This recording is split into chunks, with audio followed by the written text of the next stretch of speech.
I would like to move to our event tonight and introduce to you our distinguished panel speakers. I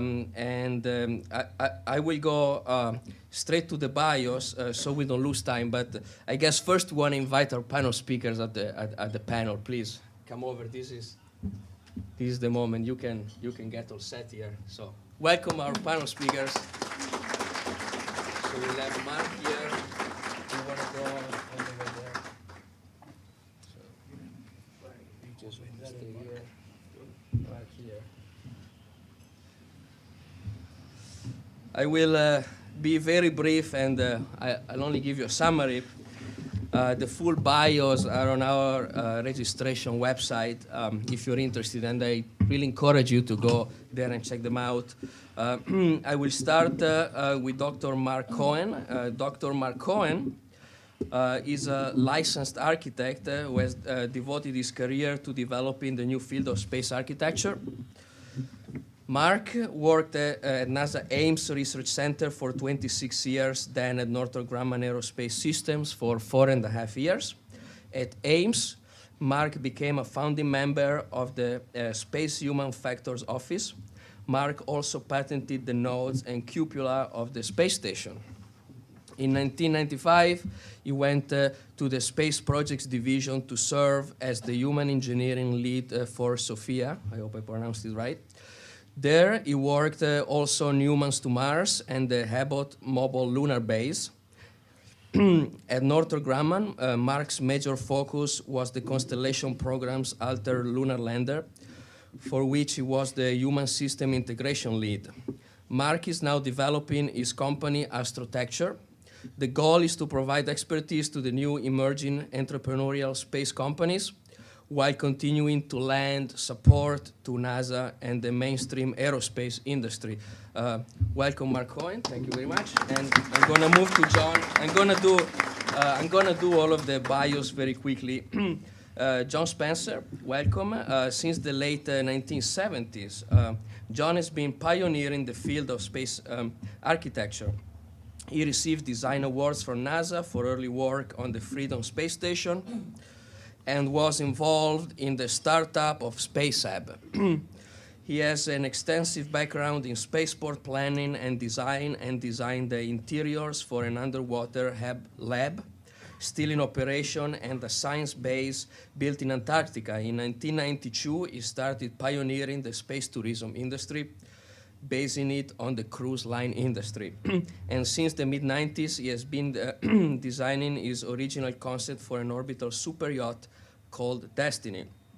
He is the author with Karen Ragg of the first book on space tourism published in the US called Space Tourism, Do You Want to Go? He founded the Space Tourism Society in 1995 and is being quoted and appeared in over 100 TV and radio shows, newspaper and magazines articles on space tourism. So, welcome, John. Next, Jason Classi. Jason is an Emmy-nominated documentary producer and author. His productions have premiered on television at the United Nations and events around the world. NASA, the International Astronautical Congress, and Paramount Pictures have published Jason's writings. Jason is a recipient of the Space Tourism Society's Orbit Award. He is the founder and president of Expedition Earth, a 501c3 corporation, and Space Traveler, Inc. So, welcome, Jason. And last but not least, welcome Madhu Tangavelo. Madhu conducts the Graduate Space Exploration Architecture Concept Synthesis Studio in the Department of Astronautical Engineering at USC. He also taught the Extreme Environment Habitation Design Seminar in the School of Architecture, where he's a graduate thesis advisor. He's a graduate of the inaugural summer session of the International Space University, held at MIT in 1988. I find this very interesting. Yes, and I'm glad to tell you we have faculty members here. And we do have faculty members. Maybe you will introduce them. I will leave that to you. Madhu's concepts have been reviewed and appreciated by NASA, the National Research Council, the National Space Council, and his work has been presented before the National Academy of Sciences. He is a visiting lecturer at ISU and continues to present and publish original concepts in space system architectures. He is a co-author of the book, The Moon, Resources, Future Development and Colonization. He is a former vice chairman for education of the AIAA Los Angeles section. And he has directed space exploration projects at the California Institute of Earth, Art, and Architecture. So welcome, Madhu. And so it is now my pleasure to officially leave the word to you, and we will start with Dr. Marcon. Thank you very much. Okay, thank you. Just so everybody knows, Nicola, I speak for how long and they speak for how long? Because we've had so many emails about this. 20 minutes, and then we'll have 10 minutes for questions. Okay, all right, good. So how does this thing work? Let me start it for you. I might have to step forward so I can see what I'm talking about. Okay, so, Do we go there so we can see better too? where'd it go? You can stay, you can stay.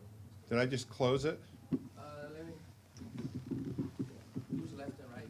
Oh, left and right, okay, all right. So, the title of my talk tonight is NewSpace Architecture. And when I heard that I would be on the panel with John and Madhu, I had to add a reality-based approach, just so that you all would know the difference. And so what do we mean by space architecture? You sure this thing works?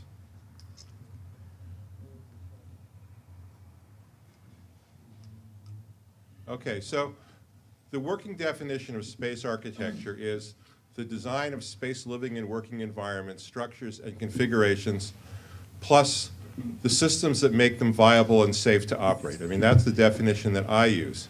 So what is NewSpace? NewSpace is where you do it on your own nickel and take all the risk on yourself without government pork. Okay. There we go. Okay, so my company, Astrotecture, is the first professional practice of space architecture. And it focuses on research, planning, and design for all gravity regimes, extending the continuum of architecture from Earth to space, bringing space design down to Earth, and making the golden age of science fiction into a new reality. And I actually try to practice this bullet more than anything else, which is, it's so hard to start a new business and make progress and win customers that there's a real danger to taking yourself too seriously. So my goal is to do this by reliving my own golden age of science fiction and the comic books that I loved and not take any of this too seriously. Otherwise I completely crack up. Whoops. So the first actual substantial contract was with the University of North Dakota at their EPSCoR grant, which I don't remember what EPSCoR stands for, but basically it's a grant to encourage competitive research at through space grant universities, where I'm a consultant for their integrated habitat for the human exploration of Moon and Mars. Then I'm on 2 NIAC grants, the Robotic Asteroid Prospector and the Water Walls Life Support Architecture. NIAC stands for NASA Innovative Advanced Concepts. So this is the situation in North Dakota, which is that there was a previous incumbent as consultant who designed this habitat for them with this Takanaka Truss type space frame that was restraining the inflatable. And it was a nifty looking design, but the problem was that the cost of machining high strength forgings in titanium to make the nodes and struts would have exceeded the entire value of their grant to make this possible. So he left, and they hired me. And what they actually did before I came on board was they decided to make this frame out of a welded tubular steel. And here you see a couple views of that habitat frame.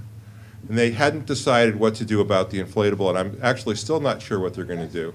But this is what it looks like after I got involved and helped them with a lot of the issues of, outfitting and furnishing and life safety and, real basic architectural kinds of things.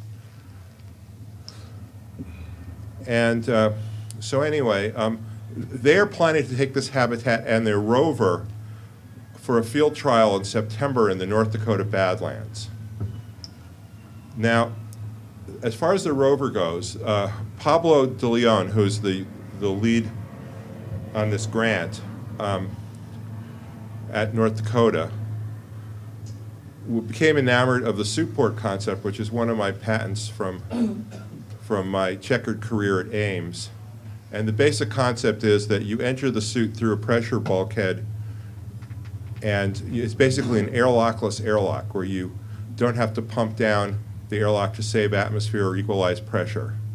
Just the crew member can just hop in, close the hatch, bleed off the interstitial volume, and go.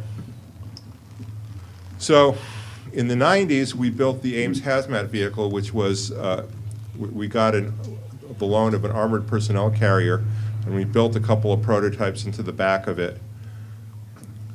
And this was funded by the Army and the Department of Energy and NASA.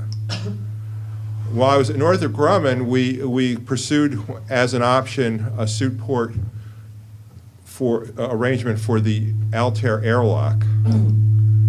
And some of you may have noticed during the President's first inauguration that the NASA float was the so-called Lunar Electric Rover, driven by astronauts in the inaugural parade. So here's the North Dakota version. They actually design and make their own suits as well. And I've never really understood why it has such small wheels. I brought this up time and again, but they seem to think that for the purpose of their simulation, this will be sufficient. They're not actually interested in the problem of a four-wheel or six-wheel drive over extremely rough terrain. They're much more focused on the interface with the suits and the suit port and the living inside the rover for some period of a few days. Okay, so the next project I became engaged in was the NIAC project, Robotic Asteroid Prospector. And I put together a team which includes a mineral economist, Brad Blair, a mission design and trajectories guy, Warren James, who lives nearby in Altadena, and co-I for mining and robotics, Chris Zachney of Honeybee Robotics, who is also in Pasadena. So one of the things we did to develop our approach was, we call this our space infrastructural approach or strategy, was to try to figure out what would be the development of a market for space products in space, because the fundamental economic divide is whether you're bringing the products back to Earth or whether you have a customer in space. And the purpose of this chart and the analysis that underlies it is to look at the whole issue of the customer in space. So, not to go into too much detail here because it's probably too small for you to read, we set up a time interval of 15 years, baseline starting in 2010, and made some assumptions about how much money might be invested in developing space infrastructure. This is private money. And I can't even read it myself.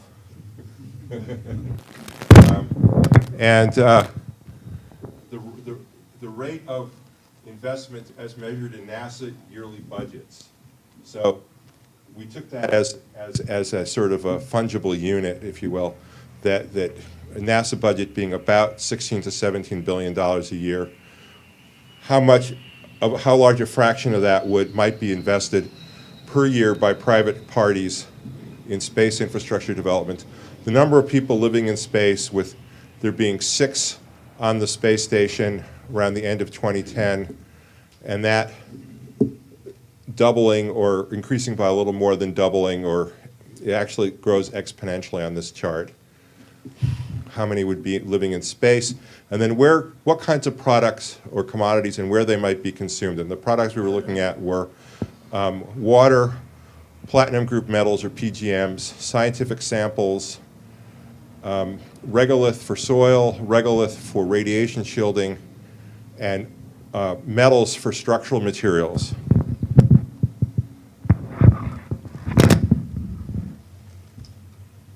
Now, in our mining approach, we have this chart where what we call it our hierarchy of resources and markets, with the idea of focusing on an asteroid as the source.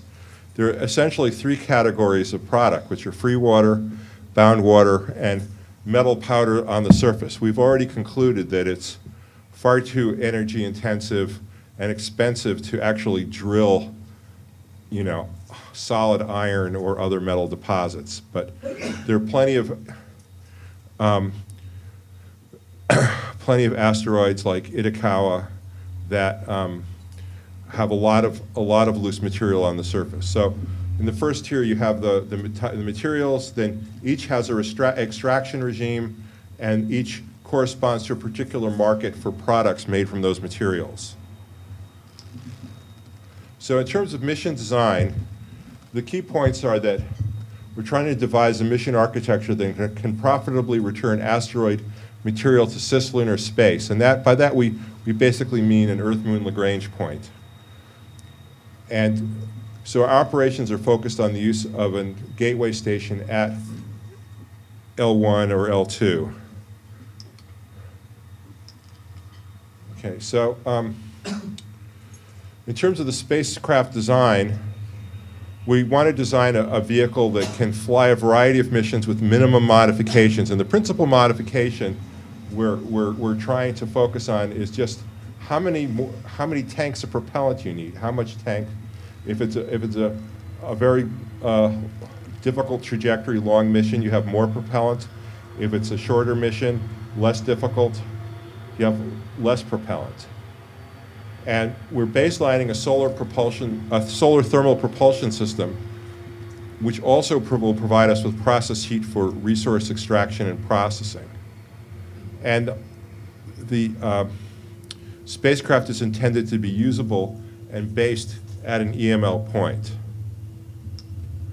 So this is a view of the spacecraft as of about 2 weeks ago, where we were. You can see on the right the large parabolic concentrators, which will focus light through those holes in the primary mirror into a system of mirrors and direct it towards the solar thermal engine. You see the nozzle, or I forget what you call it, the bugling out at the end of the nozzle there. The what? Use the red button. Use the red button if you want to use the laser button. Oh, does this actually work? Should work. Yeah, it's very small. Okay, so anyway, maybe it'll help if I get a little closer. So I still can't see it. But anyway, so those two small brownish tanks are the propellant tanks to run this mission. Now, they're water. Use water as a fuel. We can extract water from the asteroids, from carbonaceous chondrites and perhaps other asteroids. And our calculation to do a NEA mission, near-Earth asteroid mission, that's about how much water we need. It's a very dense fuel compared to liquid oxygen or liquid hydrogen. And we bring back the water in those large spherical tanks you see. We have solar panels on the solar array, on that, it's called on solar array drive. That's for spacecraft bus power, because you need a small amount of power in the tens of watts or hundreds of watts range to operate the spacecraft while in cruise mode. You don't need to crank up a megawatt of solar parabolic concentrator.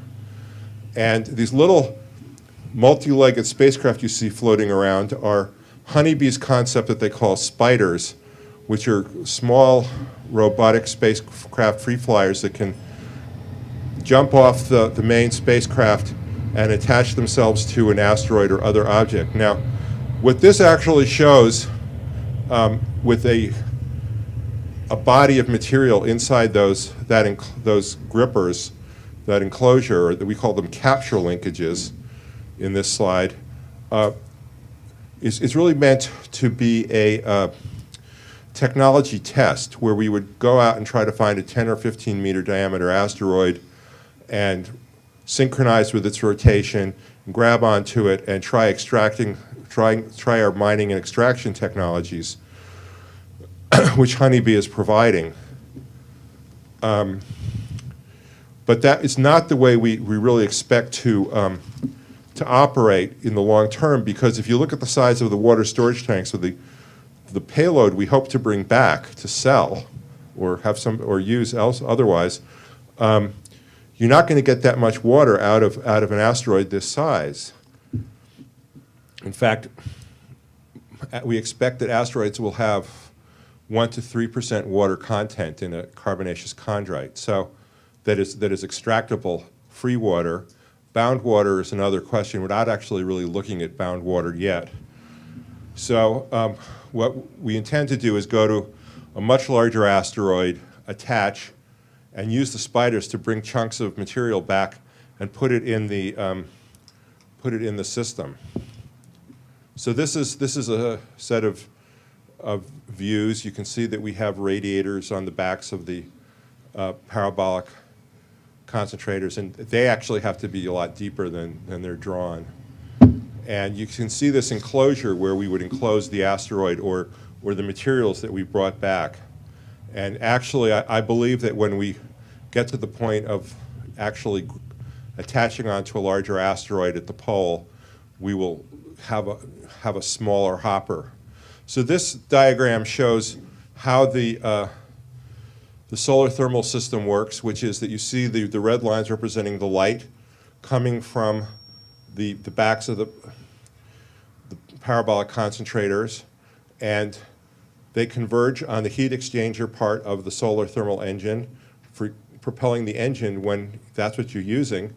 Once you have attached to an asteroid, you're no longer using that engine, and the concentrated light is reflected down the shaft of the truss to the mining processing facility. And thereby, that way we get the process heat that we need. We also retain the option of generating power with, say, a Stirling engine and generating up to a megawatt of power for a process that might use electrodes to heat specific focused areas or whatever.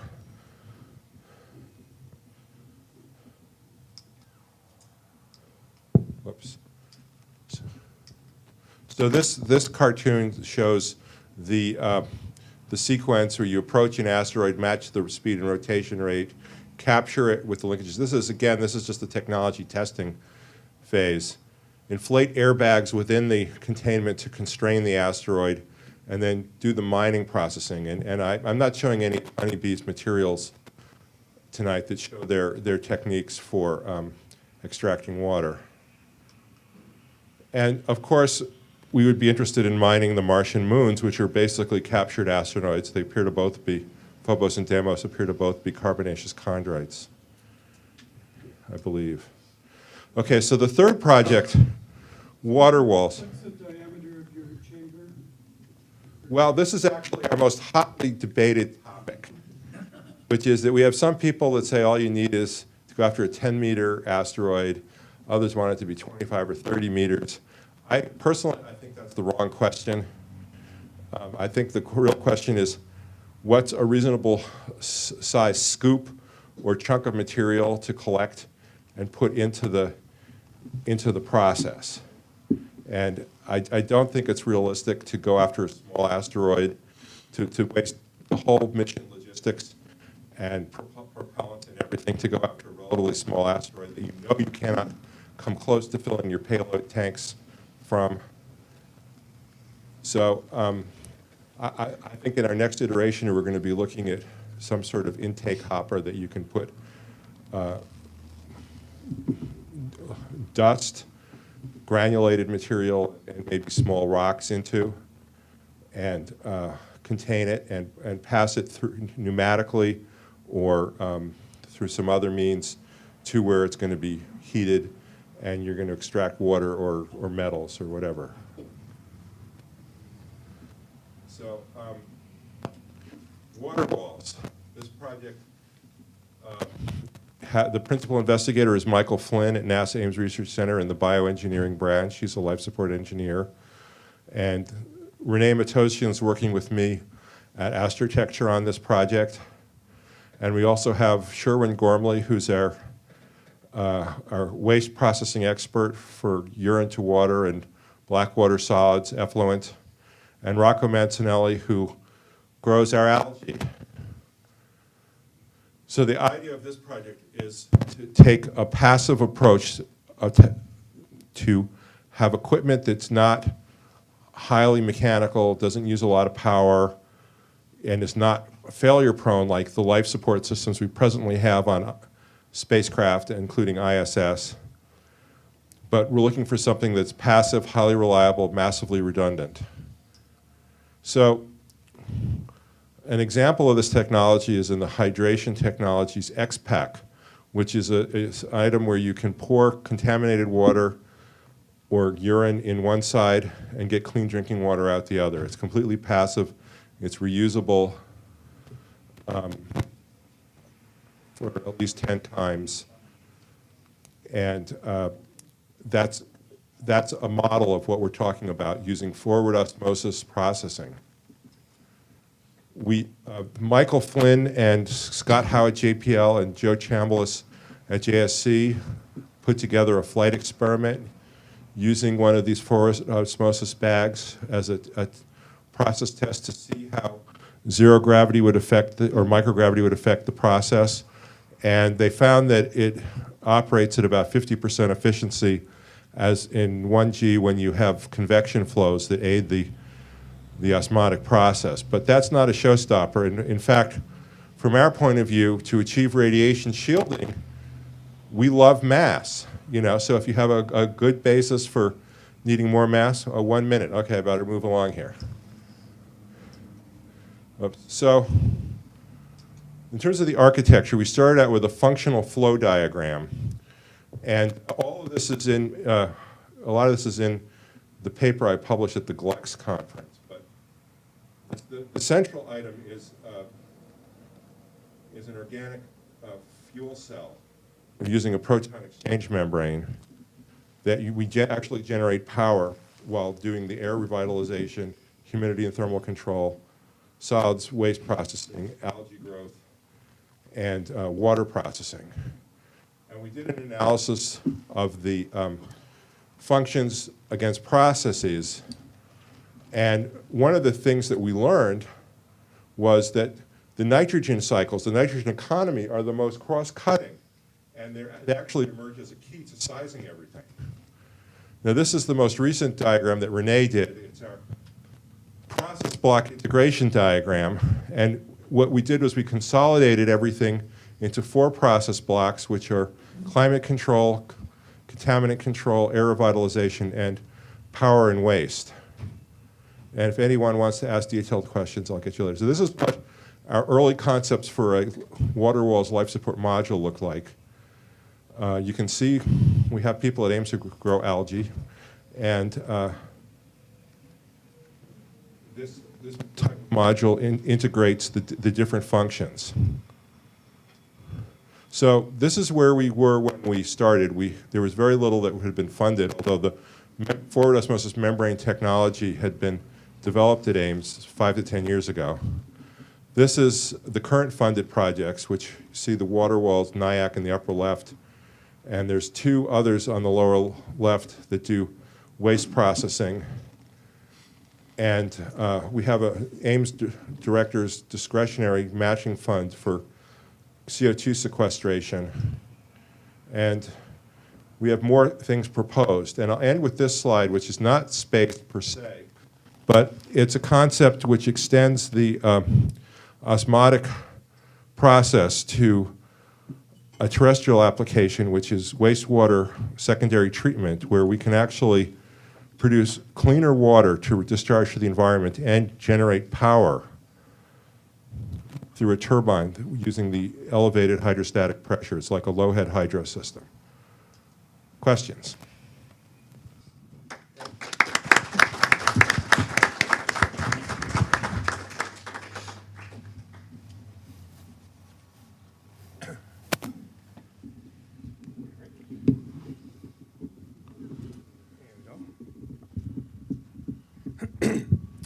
Good evening, everyone. Nicola, thank you for setting this up, and thank you for the AIAA hosting these monthly meetings. They're a real service to the space community. I'm going to zip through this pretty fast, so if you have seatbelts, now's the time to put them on. And I've divided my presentation into two parts. The first gets into what I define as space experience, and the second gets into a little bit of a history over the last 35 years of my involvement in space architecture. So we're going to be showing some pretty interesting projects. But this is, as my most important point from my perspective and the world that I live in, is that we are in what I call the space experience business. And that's one of the reasons we'll expect large-scale financing to continue to come into the private space enterprise tourism industry, because people want unique experiences, and space is by far the most unique experience. Since 1982, I've been a proponent, I think I'm really the first one, of the cruise line industry being the business and marketing model for building a vibrant space tourism industry. And that's because cruise ships exist to take people out into an extreme environment, the ocean, to have a good time and to make a profit.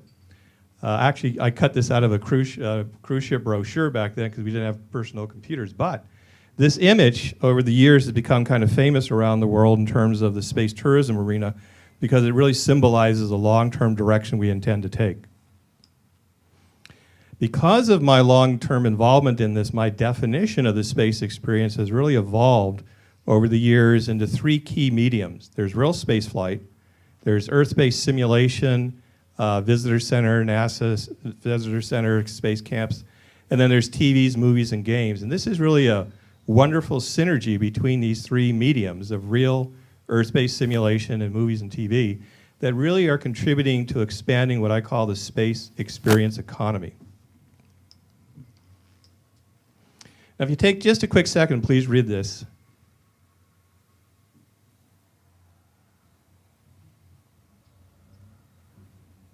I like to bring this up as kind of a force field shield for me, because I'm going to be showing you some pretty wild concepts coming up. And in fact, here's my design for an orbital super yacht called Destiny. I'm very convinced this will happen because on the model of yachts, they exist for pride and prestige and social setting. It's not a profit-oriented venture, it's really a social profit venture. That's her profile. 300 foot long, about 10 passengers, 6 crew members. The sails collect solar energy, radiate the energy to charging stations, radiate heat away.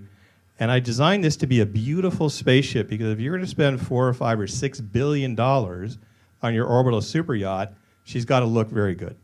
At the center, approximately, if you can see that, there's a 60-foot diameter float sphere, probably about the size of this room in terms of diameter. And inside that, you're going to have a whole variety of fun things and toys. And this is my equivalent of a hot tub in outer space in zero gravity. Of course, water in zero gravity forms a sphere, so we're going to basically have our hot tubs as a sphere. Imagine having weddings inside of the float sphere. Oops, this thing is kind of sensitive. Or just contemplating the fact that you're in space looking at the beautiful Earth in your private cabin. This is another one of my concepts and projects, and I have quite a bit of interest from some movie producer friends of mine who have done some major projects. And this is a concept of a road race around the entire moon with a $1 billion grand prize. Our movie guys want to make this right now, and we're starting to work on this. Now, why do I think a lot of these things are going to happen? If you take a second, please read this list.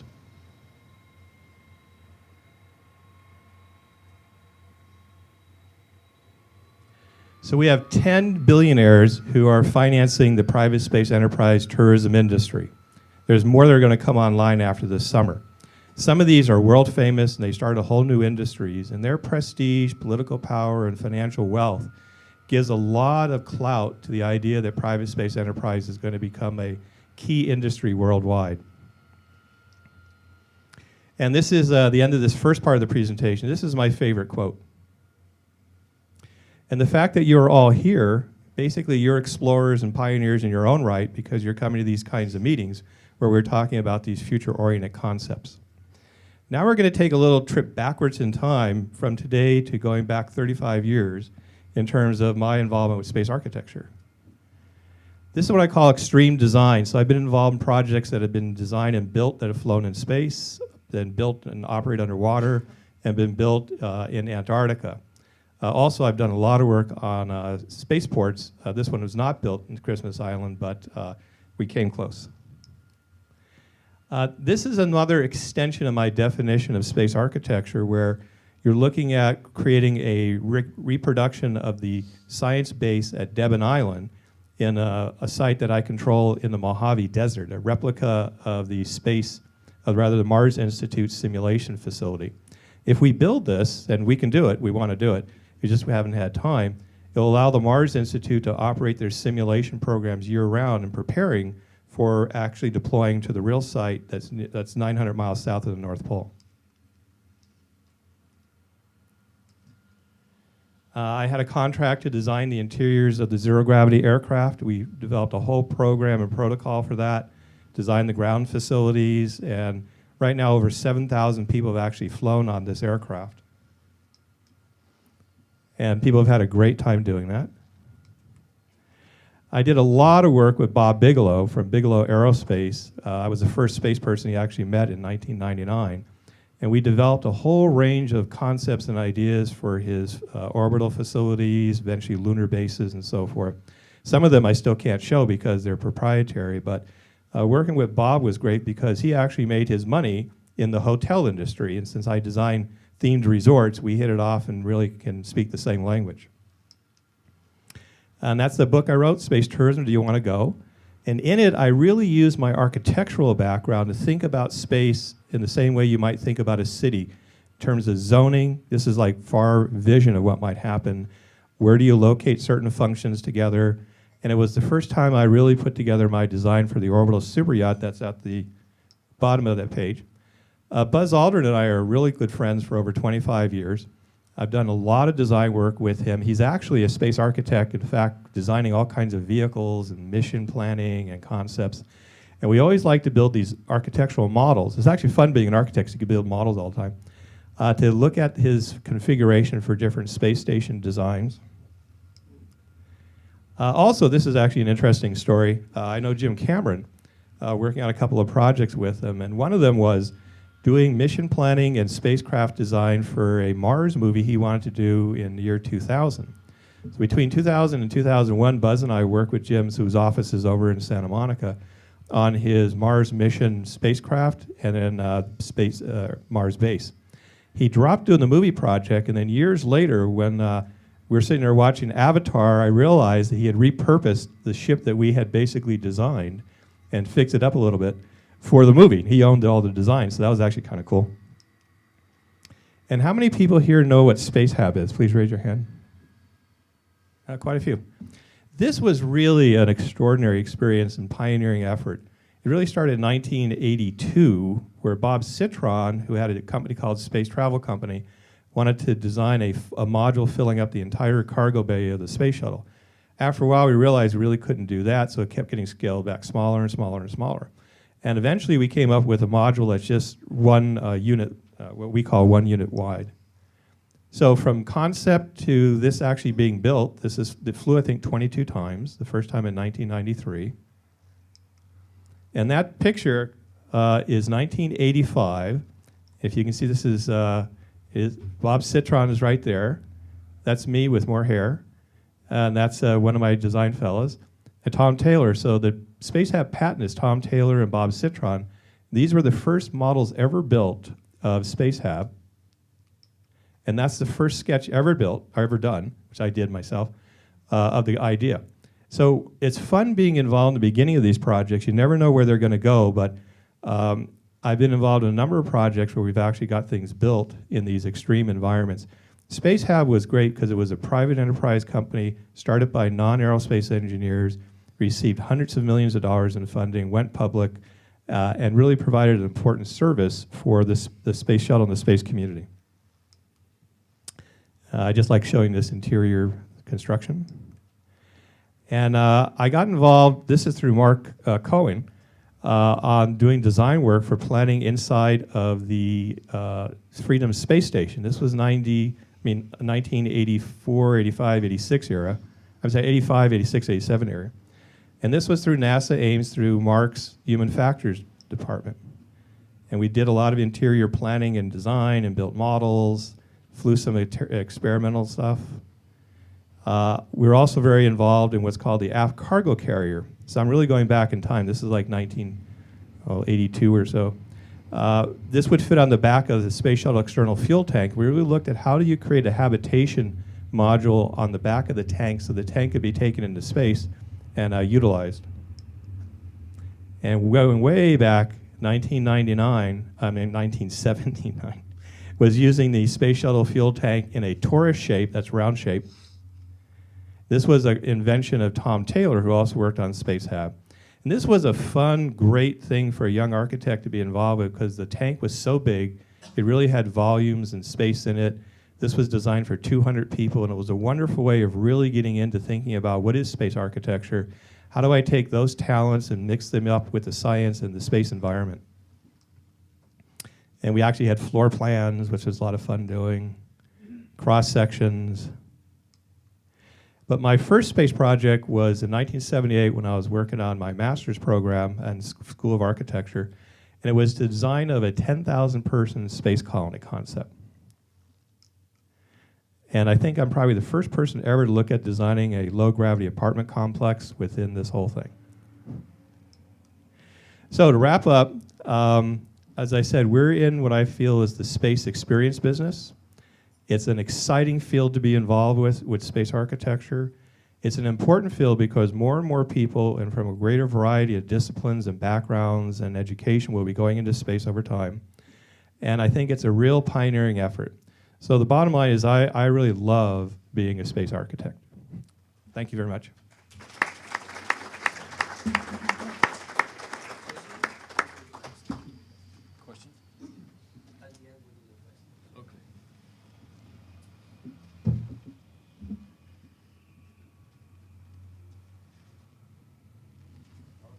Yep, that's it.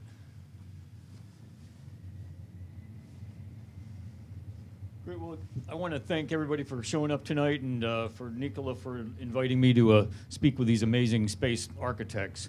Now, I'm not an architect, I'm not a rocket scientist, and I'm not an astronaut like Buzz Aldrin, but he wrote the foreword to my book.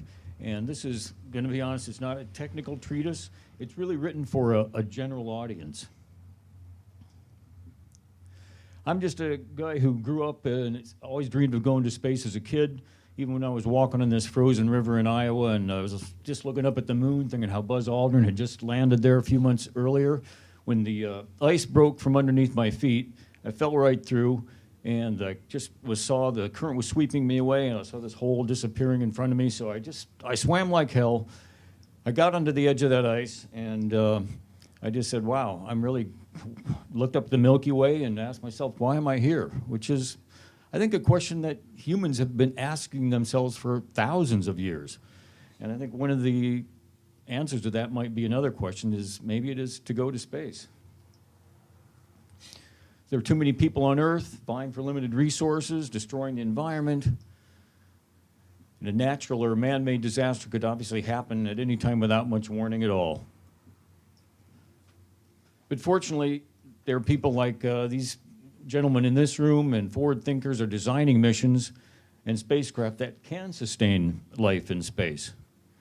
Like Dennis Tito here, the first space tourist in his Inspiration Mars mission. Now, I don't have the wherewithal of Dennis Tito, so in my book, I envisioned a virtual adventure to Mars, and this would depart Earth on July 4th, 2099. The concept is really to just take 6 people, land them at a small outpost near the Mars North Pole, where they would join another handful of people already there in the search for life, and they'd learn to live on another planet. So this book is designed as a little journey, and each chapter is a leg of our journey. And the first chapter is Space Traveling Every Day. It really is best summed up by Buckminster Fuller and his concept of Earth as Spaceship Earth, and the fact that we already are space travelers. Along with John and these other architects, Bucky Fuller was a real inspiration to me as an architect because he was the one guy that combined the essential shapes of Earth architecture. You know, it'd be angles, triangles, and rectangles. It's like why we have legs to stand up against gravity, with the fundamental shapes of space, spheres and spirals, which that's what creates that essence of weightlessness. As we see in this chapter, here you see Anousheh Ansari, the first female space tourist, and she's just grinning from ear to ear. And you got Stephen Hawking up there, who's normally confined to a wheelchair and can't move a muscle in his body, but he's just all smiles. And you've got this Russian guy down below who's really happy he's making a ton of money throwing these Americans around. But weightlessness, really, it's a form of free fall in a microgravity environment. And it induces a neutral body posture. Now, from an architectural standpoint, this was a really neat image to me. It was one of by NASA's Brand Griffin, showing the body in this neutral posture. What it does, it says that whether you're floating underwater or in space, you know, the body assumes this neutral posture. The need for legs to stand up against gravity is really all but eliminated. And best exemplified by underwater film I made in my early days, and I had the privilege of working with the handicapped scuba divers. Now, these people were just like you and I, except they didn't, you know, have the use of their legs. They didn't have legs in some cases, but it was really amazing to take them down to the water's edge, and you'd put scuba tanks on them, and they would just all of a sudden be released from gravity, and they would just find a new kind of freedom that they didn't have in normal life.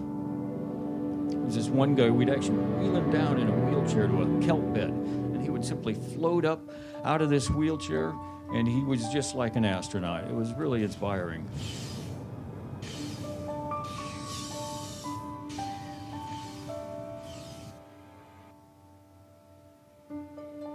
There's actually a little music here, but that's all right. We don't need that. So that brings us to the 5th chapter, where we really look at Earth as a biosphere, and just as the Earth is a self-contained biosphere, well, so are architectural structures like Biosphere 2 in Arizona and the International Space Station. Because let's face it, spacecraft really are, they're artificial biospheres designed to sustain the delicate balances of life. And on a design note, I remember John and I were at a meeting with a NASA administrator, and he was talking about the linear design of the space station and how it had the one characteristic, it had a flexing action. So when a spaceship would dock with it, you know, you'd get this little bit of a flexing action. Which brought me to think, is exemplified in this study by John in the early days, that these basic shapes of spheres and triangles really are, number one, they're conducive to this neutral body posture that a body gets in weightlessness. And two, they provide rigidity within the structure itself, as I learned by this early study of Mark Cohen. So basically, these inspired me to create this kind of symbolic design of the craft we take on our journey called the Cosmic Sea. And it's really nothing but off the shelf.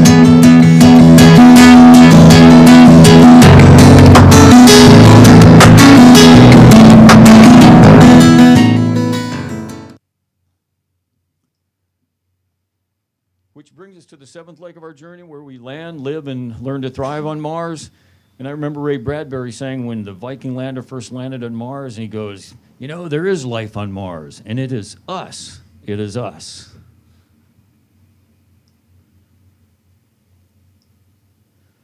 And we're almost home, but on our way home, we take a little left turn on this chapter into the minds of Einstein and Hawking, and the mysteries of black holes, God particles, and string theories.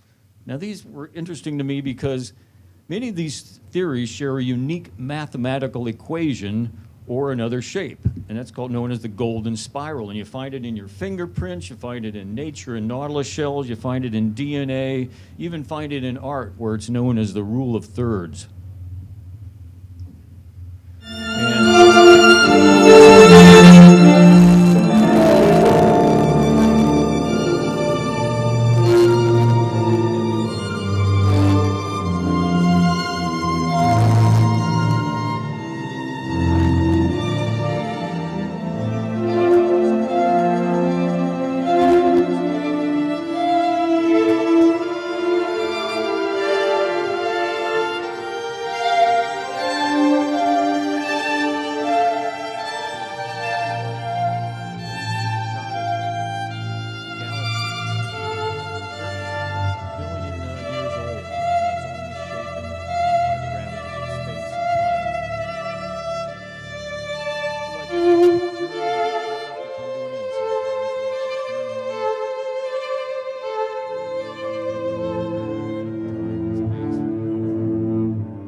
Felix Baumgartner said, just as he stepped off the platform on his historic space jump, I'm coming home. And as the heroes in our own journeys, you know, I think our task is to return home, apply the knowledge we learned from people like this, all these space architects and whatever it is, and just apply it to our own lives and kind of make the world a better place. Thank you very much.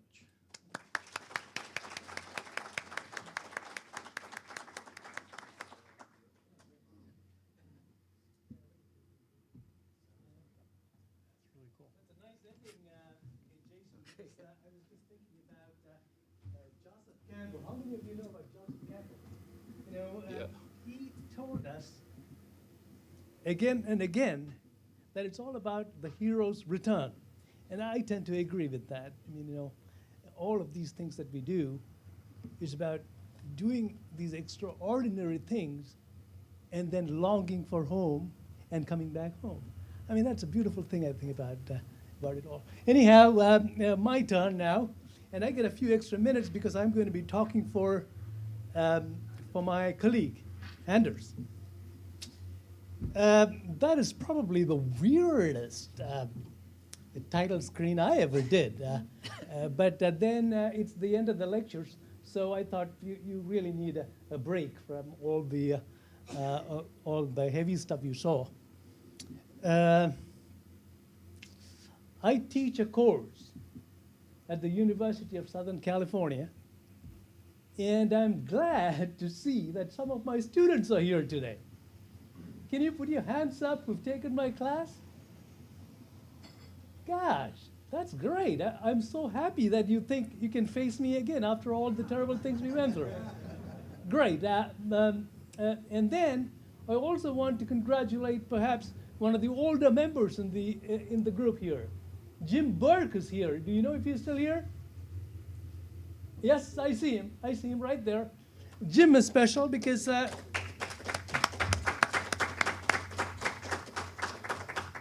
besides being a very, very sharp aerospace engineer, he's also part of the mafia that we call the International Space University. How many know about that? That's right. Good. Okay, so let's proceed now. So concept creation, from nothing to everything. What is it about? I'm glad that our speakers introduced the subject in many different angles, and now we are about to see yet another one. What do I press to go like that? Yeah, good. Now, every time I talk about architectures, people look at me and say, do you know that you are not the top of the food chain? That philosophies visions, and so on and so forth come before you guys? And I don't have an answer for this. I think you have philosophies followed by visions, and they produce architectures. And you know what? Engineers make these architectures real. And once in a while, engineers send messages up the chain to philosophy and say, hey, you got to change your course a bit. And most often you get damped down, but that's okay. Now, please use the microphone. oh, okay, good. I'll be close to this. So we went to the School of Architecture the other day and said, listen, we want to build a landing pad on the moon. And they look at me and go like, just one? And I say, yeah, that should be bad enough. Okay. And we did not provide them a program. We did not give them any indications. We showed them a couple of slides of landers. 3 days later, they called and said, we have a design for you. This is what architects do for a living. They dream, they imagine, they visualize, they put it in print, and you know what? They persuade. They call you back at the middle of the night and say, did you like it? Or did you not like it? I'm giving it to somebody else. You know, architecture is the profession that has been kind of misportrayed, in my opinion. But architects do some amazing things.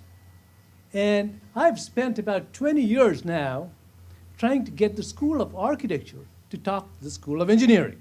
And you're about to see some of the slides that we keep developing. Everybody knows this from your high school physics about vectors and how you make a vehicle turn and get to a landing site. So these were the slides that I quickly put up together and sent back to the School of Architecture and said, I think you need a bit of revision here. You need a little more engagement before we know what's going on. So I showed them that that's how you land. And then from the theory, you get to practice, and you start to see it's a way different animal. You start to see how the vehicle tilts, turns, and comes over for a soft landing because there are people in it. You see? And you'll notice that when you really start looking at how a lunar landing happens, it is a very, very scary experience for a tourist. And so you need to be prepared to know that anytime you're flying onto the lunar surface, you're going so fast and so low to the ground, it is a very shallow approach, all in the idea of saving a itty-bitty amount of fuel. Compared to landing, the launch is very, very easy. Can you hear me if I walk here? Because I don't want to carry that because there's a contact problem. Oh, you do? Okay, good. Is that good? Okay. So compared to a landing, a takeoff, a liftoff is very, very simple and very easy to do, provided your engine fires on time. Right. Now, we studied a little bit about the camera images that came down from the Japanese space program and realized that, you know, when you land, paying tourists, you're not going to scare them to death flying them at those kind of low angles and suddenly say, okay, we're gonna stop right now. Oh boy, you're gonna have some serious problems, you know. So we looked at stuff and decided that we have to do this in a very, very civilized manner. So we said the places to land really should be visible to the pilot, not just for a minute and 3 seconds, but for perhaps from the time you're in orbit and you come down. We located some interesting spots, mountaintops. And that's what it looks like from the LOR imagery, the LRO imagery that comes out, that's out there now. You can go take a look. Mountains look very pretty on the moon. And then we developed some schematic drawings about what a landing pad might need. You know, when they come down at certain times of day or certain times of night, you won't be able to see anything. So you got to light up the place, just like you would a landing strip here at LAX or any place else. And now we are at this point.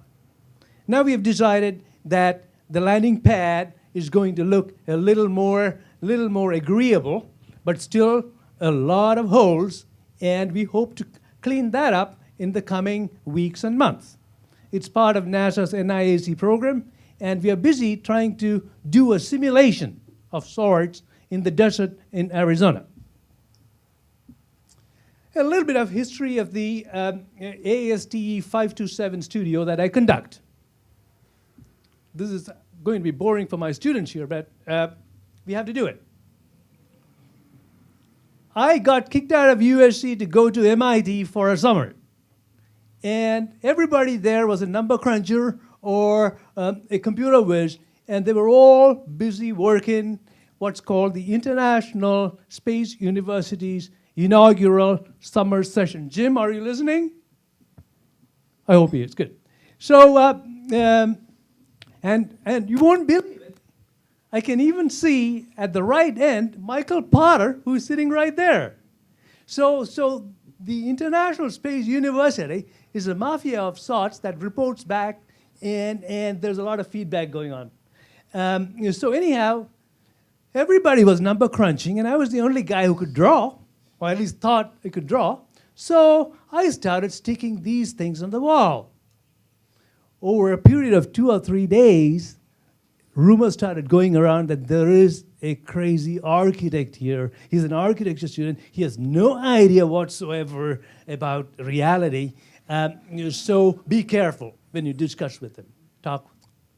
But the fact of the matter is I have a bachelor's degree in engineering, and it just so happens that I'm in love with architecture. So I took all of those drawings back, and I put them into my thesis for my graduation. That is the model of my thesis. And the idea was very, very simple. You take the model, you take the modules of the International Space Station, or parts of it, put them all together into a giant spaceship, and fly them down as one big lunar base. I asked Buzz Aldrin, who is not in the crowd today, and he said he thought a great deal, and he said, Madhu, I like this idea, but I'd rather watch this landing from a faraway place. So that kind of gave me some idea what's going on. So that's what a very large lunar lander might look like. It's not as impossible as you think it is. But then I gave that picture off to my daughter the other day and said, could you put some emblems and NASA stuff and so on and so forth? She goes out there and puts up this and sends it back to me and says, Dad, the agency is not going anywhere. If you want to have something happen, you have to have dividend-paying industry work with spacecraft and space projects. And therefore, we found Coca-Cola landing on the moon. You'll see how it works. And so, back to the course. Once I put my thesis together, the Dean of Engineering called me to lunch, and which was a good lunch, called me and said, hey, would you like to put a curriculum together for the engineering school? It is 15 weeks long. It's 3 units.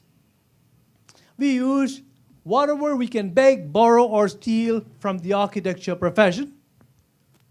And the prerequisite happens to be that you need to have some engineering fundamentals. And the way we approach it is to use the topic studio model. That is, you pick a topic, and then you bring in people to talk about their own ideas, their own interesting things that are somehow correlated or connected with the topic at hand. And I'm glad to tell you, all of the panelists, except Jason, have been willing victims. I hope Jason will come in one day too.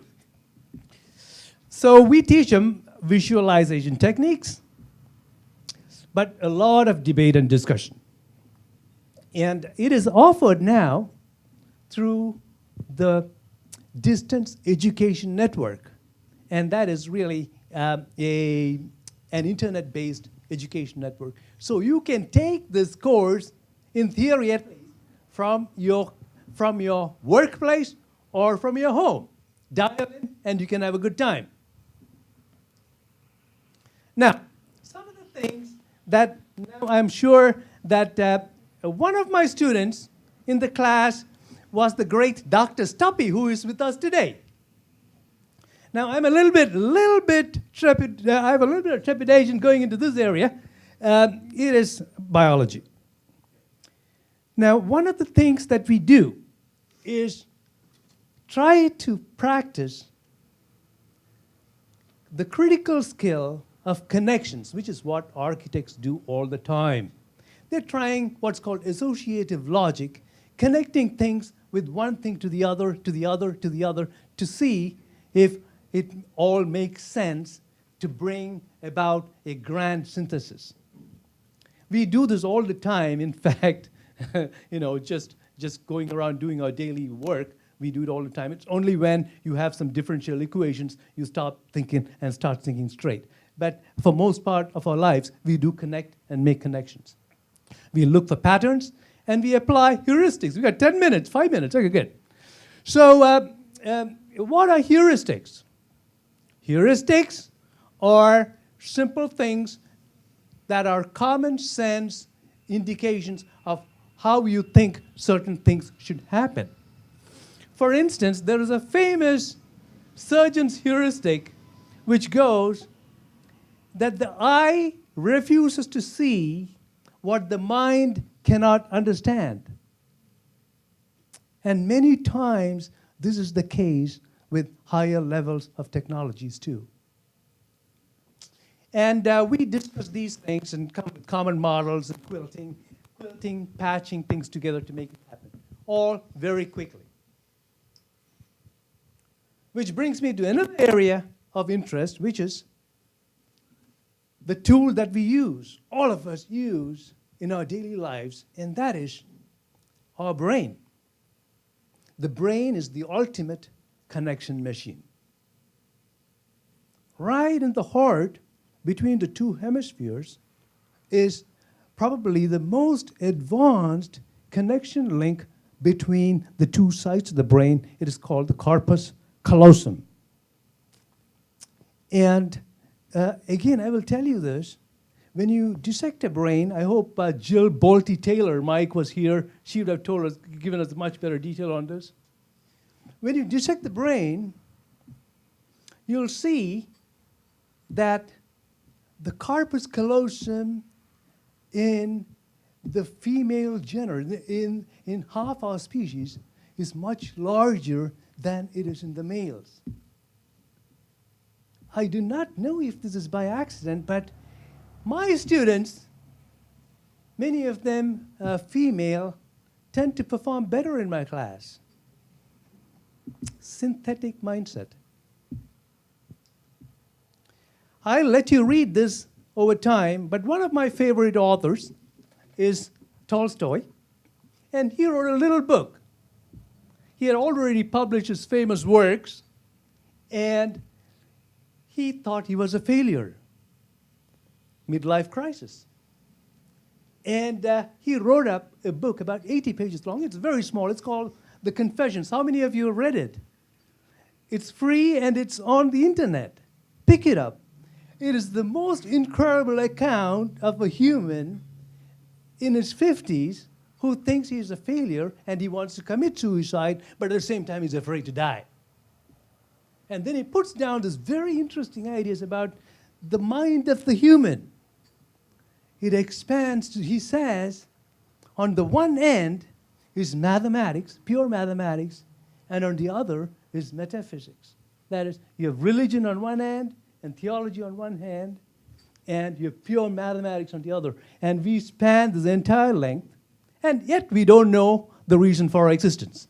So this is what's worrying him. Or Lawrence of Arabia, who talked about dreaming. he said, beware those guys who dream during the middle of the day because they can make things happen, scare the hell out of you, you know. And as you can see, we have problems now in the same area that he's caused to have done a lot of action in. Damascus, it looks like all roads lead to Damascus now. That is our textbook, which brings me to the point that I would like to share with you. I have a copy. Yes, Nicola. Maybe we can do the auction at the very end after the question. Good. So this is our textbook, and I was going to quickly run over some slides from here. If you give me time, Nicola. Yeah, maybe we really have a couple of minutes. Okay, good. Because I thought I was going to also handle Anders. Good. Okay, good. There you go. So I'm going to show you some of these ideas that came out in our Moon book. The edition 1 on the left is now a collector's item. Don't buy it on the internet. And the Moon book is what we use in the school. The idea is to generate, to get people to get inspired to do creative things. The first idea that has been circulating a long time is the idea that EVA is a very, very hard thing to do. Astronauts smile usually, but most of the time they are breaking their nails and losing their fingernails inside their gloves. And they come out looking very bloody at the end of a EVA activity. So what is one way to avoid that? And that is to have a bell of sorts where people can climb in and do their work. Now, you're going to say, oh, that's going to blow away. That's going to blow away at it's going to launch the entire entire rover into orbit. You know what? That, ladies and gentlemen, is an engineering problem. It is not an architectural problem. This class is about ideas.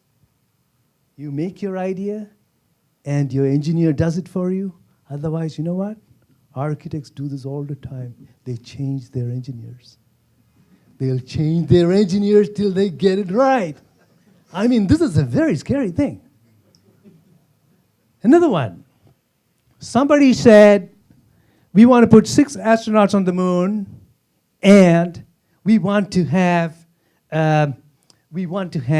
them have fresh food all day long. And I go like, okay, what does it take to keep a person on good fresh food?